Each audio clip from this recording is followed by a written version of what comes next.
প্রিয় দর্শক, আসসালামু আলাইকুম। দর্শক, আপনাদের প্রীতি ও শুভেচ্ছা জানিয়ে শুরু করছি আমাদের আজকের প্রতিবেদন। তো দর্শক, দেখতেই পাচ্ছেন আমাদের সামনে এক আপু দাঁড়িয়ে আছে। আমরা তার জীবনের গল্পটা শুনব, জানবো আপু কেন আমাদের ইউটিউবের মাঝে আসলেন, তিনি কি বলতে চান। আপু, আসসালামু আলাইকুম। ওয়ালাইকুম সালাম। কেমন আছেন? ভালো আছি ভাইয়া। আপা, আপনার নাম কি? আমার নাম সুমাইয়া। মাশাআল্লাহ, খুব সুন্দর নাম।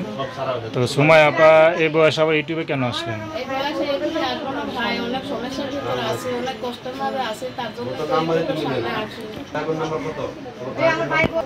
ইউটিউবে আসে কোনো বয়স লাগে না, বিপদে আছে দেখাই তো ইউটিউবে আসে, নাহলে তো আসতাম না ভাই। আচ্ছা, কি সমস্যা আছেন বলেন তো? সমস্যা আছে, আমার হাজবেন্ড নাই, আমার একটা বাচ্চা আছে 4 বছর বয়স। আমার খাইতে নিতে অনেক সমস্যা হয়, অনেক কষ্ট হয়, কাজ নাই কাম নাই। আমি এমন একটা মানুষ চাই যে আমাকে হেল্প সুবিধা করবে, যে আমার পাশে থাকবে। সে যদি আমাকে বিয়ে করে আমি বিয়ে করবো। মানে আপনার স্বামী সন্তান কেউই নেই? আমার স্বামীটা আমি কেউ নাই, আমার একটা বাচ্চা আছে খালি 4 বছর বয়স। আচ্ছা, স্বামী কি হয়েছে? স্বামী মারা গেছে। কত বছর হয়েছে? মারা গেছে পরে আজকে 4-5 বছর তো হয়ে গেল। 5 বছর আগে আছেন? 5 বছর। আচ্ছা, 4 বছর। 4 বছর আগেই আছেন। তাই আছে 4 বছর। এখন কি শ্বশুর বাড়ি আছেন নাকি বাপের বাড়ি আছেন? এখন বাপের বাড়িতে আছে।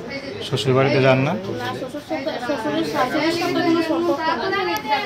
আচ্ছা, তো এখন আপনার দুঃখ কষ্টের মা যদি কোনো বউ হারা বা কোনো বয়স্ক এরকম পুরুষ যদি আপনার জীবন আসতে চায় বা দাঁড়াতে চায়, আপনি কি নেবেন, গ্রহণ করতে পারবেন? হ্যাঁ পারবো।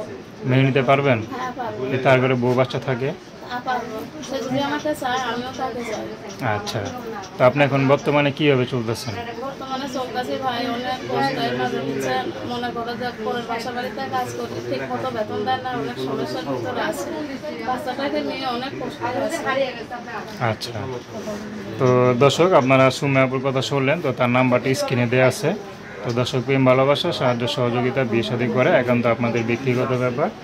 তো আসুন আমরা 5 ওয়াক্ত নামাজ পড়ি, সর্বদা দেশের সেবা করি। আসসালামু আলাইকুম।